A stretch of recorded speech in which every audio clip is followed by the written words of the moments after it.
అధికారంలోకి రాగానే అధికారంలోకి వచ్చిన మొదటి 3 నెలల్లో పొట్ట కొట్టింది బీసీలు పొట్టే కొట్టాడు. 30 లక్షల పైచిలకు భవన నిర్మాణ కార్మికులు పొట్ట కొట్టాడు. 10 మనిషి వచ్చి రాగానే ఏలూరులో 2019 ఎన్నిక ఆ రోజున వైసీపీ అండగా ఉంటామని చెప్పి బీసీలు డిక్లరేషన్ ఇచ్చి దాంట్లో ఏ ఒక్కటి కూడా నిలబెట్టుకోకుండా అందరూ నమ్మి ట్రెడిషనల్ టీడీపీ పార్టీని నమ్మి చాలా మంది వైసీపీకి వెళ్ళడం వల్ల వచ్చి రాగానే ఎవరైతే వెన్నంటే ఉన్నారో వారినే దెబ్బకొట్టాడు. ఊహించుకుని 30 మంది పైచిలుకు భవన నిర్మాణ కార్మికులు ఆత్మహత్యలు చేసుకున్నారు. అందరికీ చెందాల్సిన ఇసుక, ఒడ్డెరు కులాలు వీళ్ళందరికీ చెందాల్సినవి కాంట్రాక్టులు కానీ, ఇసుక రీచులు కానీ, క్వారీలు కానీ ఇవన్నీ ఒక కంపెనీ కట్టబెట్టేశారు. మన వైఎస్ జగన్ చేసిన దాంట్లో ముఖ్యంగా వైసీపీ ప్రతిపక్ష నేతగా ఉన్నప్పుడు బీసీల గర్జన పేరు మీద ఏలూరులో ప్రత్యేకమైన సభ నిర్వహించి చాలా హామీలు ఇచ్చారు. బీసీలకి ఏటా జగన్ చెప్పింది బీసీలకి ఏటా 15,000 కోట్ల రూపాయల చొప్పున కేటాయిస్తామని చెప్పారు. 5 ఏళ్లలో 75,000 కోట్ల రూపాయలు బీసీల సంక్షేమానికి కేటాయిస్తామని చెప్పాడు. వాస్తవానికి 0.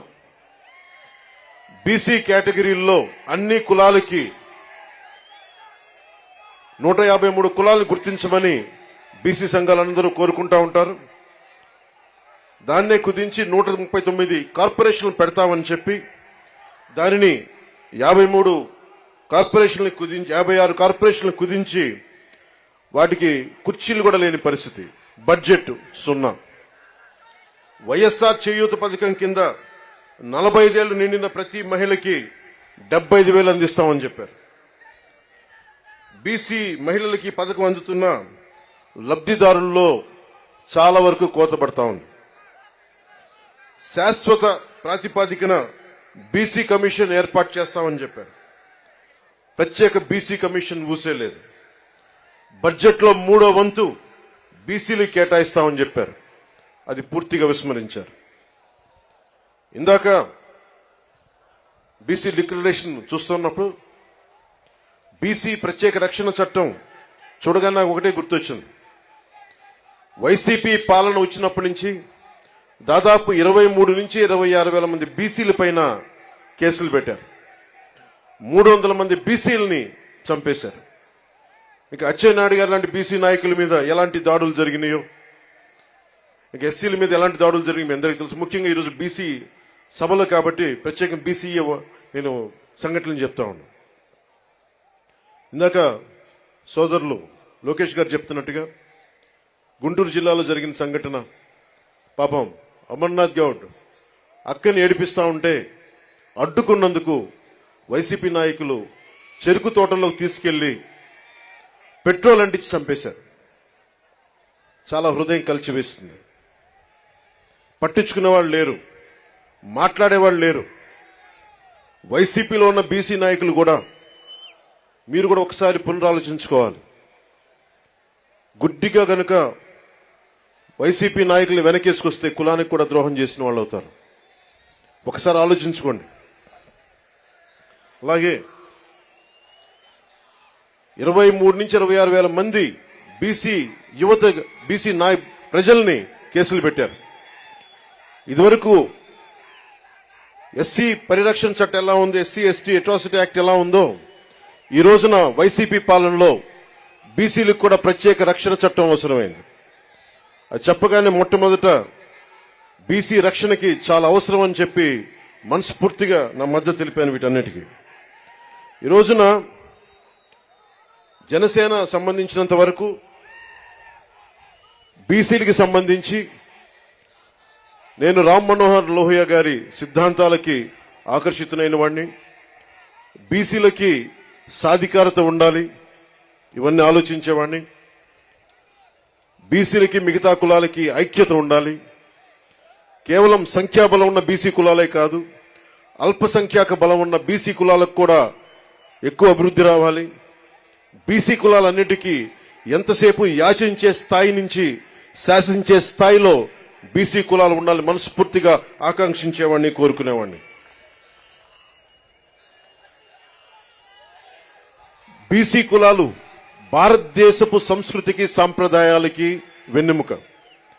బీసీ కులాలు లేని సమాజం, బీసీ కులాలు లేని భారతదేశం మనం ఊహించుకోలేం.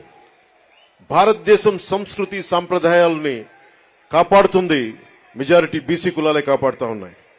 అలాంటి బీసీ కులాలు చేతి వృత్తుల్ని కానీ, ముఖ్యంగా దేవాలయాల్లో మనకి ఆచార వ్యవహారాల్లో బీసీ కులాల తాలూకు వృత్తి నైపుణ్యాన్ని, చేతి కళల్ని ముఖ్యంగా దేవాలయాలు కార్యక్రమాలకు అనుసంధానం చేయాలి.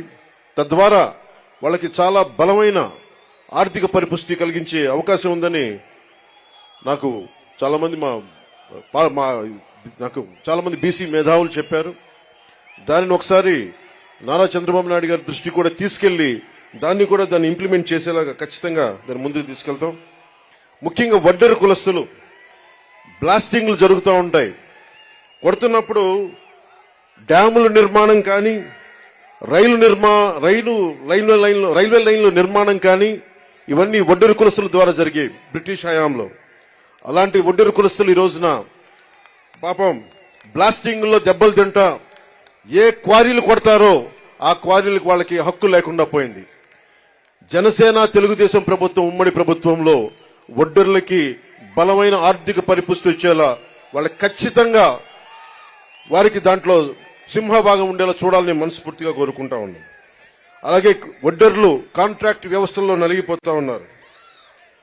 వడ్డెర్లు మనకి ముఖ్యంగా ఈ క్వారీ మైనింగ్లో చనిపోతే కాంట్రాక్టులు మట్టి ఖర్చులు తప్ప ఇంక దేనికి అండగా నిలబడే పరిస్థితులు లేదు. నేనే స్వయాన కర్నూలులో ఈ పరిస్థితిని చూశాను. అలాగే యువతరం బీసీ యువతలో కుల వృత్తుల మీద ఆధారపడలేని పరిస్థితి ఉంది. ప్రత్యామ్నాయ అవకాశాలు కావాలి. వీటన్నిటి మీద చాలా సమూలంగా ఆలోచించాల్సిన అవసరం ఉంది. దాన్ని కూడా మేము పరిగణలోకి తీసుకొని ఈ రోజున బీసీ డిక్లరేషన్లు ఇచ్చినవి కాకుండా మీకు ముఖ్యంగా బీసీ యువతకి, మహిళలకి, పెద్దలందరికీ కూడా మీకు ఆర్థిక పరిపుష్టి వచ్చేలాగా, మీరు సంపదకి యాచించకుండా సంపదని సృష్టించేలాగా అలాంటి పథకాలు ఉండాలి. ఆ పథకాల కోసం మేము అహిర్నిశలు తెలుగుదేశం నాయకులతో కలిసి కృషి చేస్తాను మనస్ఫూర్తిగా మీకు తెలుపుకుంటా ఉన్నాం.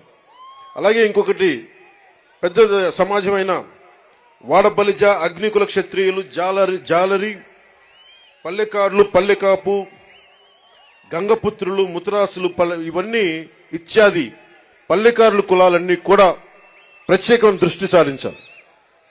దాదాపు 794 కిలోమీటర్ల తీర ప్రాంతం ఉండి ఈ రోజుకి జట్టీలు లేకుండా ఇబ్బంది పడతా ఉన్నారు. ఇప్పుడు గంగవరం పోర్ట్ లాంటిది నిర్మాణానికి పల్లెకారులు, జాలర్లు, మత్స్యకారులు ప్రాణాలు పోయినాయి. తిరిగి వాళ్ళకి ప్రత్యామ్నాయ అవకాశాలు కల్పించడంలో నిజంగా వెనుకబడి ఉన్నాం. తెలుగుదేశం జనసేన ప్రభుత్వం రాగానే అలాంటి మత్స్యకారులందరికీ అండగా ఉంటాం. అలాగే ప్రతి 30 కిలోమీటర్లకు కూడా జట్టీలు ఉండాలనేదే నా ఉద్దేశం. దాన్ని కూడా చంద్రబాబు నాయుడు గారి దృష్టికి తీసుకెళ్లి ప్రభుత్వం ఏర్పాటు చేయగానే ఎంత తొందరగా ప్రారంభించాలో, ఎంత త్వరగా జట్టీలు ప్రారంభించాలో కూడా దాని వైపు దృష్టి సారిస్తాం. ముఖ్యంగా మత్స్యకారుల పిల్లల్లో బాల కార్మికులు ఎక్కువైపోయారు, స్కూళ్లు సరిగ్గా లేక. అలాంటి చోట్ల ఆశ్రమ పాఠశాలలు ప్రారంభించాలని నేను మనస్ఫూర్తిగా ఆకాంక్షిస్తున్నాను. అలాగే మేము చేసింది, మా నాయకర్ గారు కానీ మేమందరం చేసింది, జగన్ వచ్చి రాగానే బీసీల దగ్గర డబ్బు ఉండకూడదు, పల్లెకారుల దగ్గర డబ్బు ఉండకూడదు, మత్స్యకారుల దగ్గర డబ్బు ఉండకూడదు అని చెప్పి జీవో 217 పట్టుకొస్తే ఆ రోజున మేము నర్సాపూర్లో నేనే స్వయంగా ఆ జీవో 217 2 ముక్కలుగా చించేశాం. ఏదైనా సరే ఒకటే మాట చెప్పి నేను ముగిస్తా ఉన్నాను. మీ అభివృద్ధికి 153 కులాల సముదాయమైన బీసీ కులాలకి జనసేన అండగా ఉంటుంది. మీకు ఆర్థిక పరిపుష్టిని చేకూర్చేలా మీకు అండగా ఉంటాం. మీ మీద దాడులు జరిగితే మా ప్రాణాలు అడ్డేసి మరి మిమ్మల్ని కాపాడుకుంటాం. అలాగే అన్ని కులాలతో కూడా, ముఖ్యంగా మన బీసీ కులాల్లో కూడా ఐక్యత చాలా అవసరం. ఈ రోజున మనల్ని మనం ముందుకు తీసుకెళ్లాల్సిన పరిస్థితి ఉండి 153 కులాలంటే దాదాపు 53% పై శాతం జనాభా, 5 కోట్ల జనాభాలో అత్యధిక శాతం బీసీలే. అత్యధిక శాతం ఉండి ఈ రోజున మన ప్రాణరక్షణకి చట్టాలు కల్పించుకునే పరిస్థితిలో ఉన్నామంటే జగన్ గారి నుంచి అది జగన్ గొప్పతనం కాదు, మన అనైక్యత, మన బీసీ కులాల్లో ఉన్న అనైక్యత. మన ఐక్యతగా ఉంటే ఏ జగన్ కాదు, ఏ భూతం కూడా మనల్ని ఏమీ చేయలేదు. నేను అందుకనే ఇదే మంగళగిరిలో వైసీపీ వ్యతిరేక ఓటు చీలకూడదు అన్న మాట అన్నానంటే మన బీసీలు బాగుండటానికి కూడా దాని వెనుక మూల కారణం. మీ భవిష్యత్తు బాగుండాలి, అందరూ ఆనందంగా ఉండాలి. భవిష్యత్తులో మీకు జనసేన ఈ కూటమి తరపు నుంచి ఎప్పుడు మీకు అందుబాటులో ఉంటాం. ఎందుకంటే టీడీపీకి ఉన్న మంచి పేరే రామ్ మనోహర్ లోహియా గారి ఆలోచన ధోరణితోటి బీసీలకి అత్యధికంగా పీటు వేసిన పార్టీ. దాన్ని ఎవరు కాదనరు, విస్మరించలేరు. మనస్ఫూర్తిగా వెనకబడ్డ కులాలకి అండగా నిలబడినందుకు రామారావు గారిని ఒక్కసారి స్మరించుకుంటూ, మనస్ఫూర్తిగా మహానుభావుడు నిజంగా అధికారం రాని కులాలకి అధికారాన్ని కల్పించిన వ్యక్తి.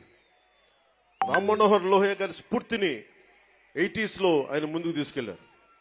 అలాగే ఈ రోజున మనందరిపైన ఉన్న ఇదిగా బాధ్యత కూడా ఇంకా చాలా కులాలు ఉండిపోయినాయి దూరంగా. జగన్ వచ్చి రాగానే 34% ఉన్న స్థానిక ఎన్నికల్లో 34% బీసీలకు రిజర్వేషన్ ఉంటే దాన్ని 24% తగ్గించారు. 24% తగ్గిస్తే 16,800 మంది బీసీలు స్థానిక నాయకత్వాన్ని కోల్పోయారు. తిరిగి జనసేన తెలుగుదేశం ప్రభుత్వం రాగానే ఇదివరకట్లాగే 34% పునరుద్ధరించాలి. అలాగే బాగా నచ్చింది నాకు ఈ దీంట్లో తిరిగి కేంద్ర ప్రభుత్వానికి 33% చట్టసభలో రిజర్వేషన్ కల్పిస్తామని చెప్పింది కూడా నాకు మనస్ఫూర్తిగా దానికి ఆనందం అనిపించింది. సో దీనికి ఈ బీసీ డిక్లరేషన్కి మనస్ఫూర్తిగా జనసేన మద్దతు ఉంది. నేను అహిర్నిశలు మీ అభివృద్ధి కోసం కృషి చేస్తానని తెలుసుకుంటూ, తెలుగుదేశం వర్ధిల్లాలి, జనసేన వర్ధిల్లాలి మనస్ఫూర్తిగా కోరుకుంటూ, బీసీలు సాధికారత, రాజ్యాధికారం సాధించాలని మనస్ఫూర్తిగా ఆకాంక్షిస్తూ సెలవు తీసుకున్నాను. జై హింద్.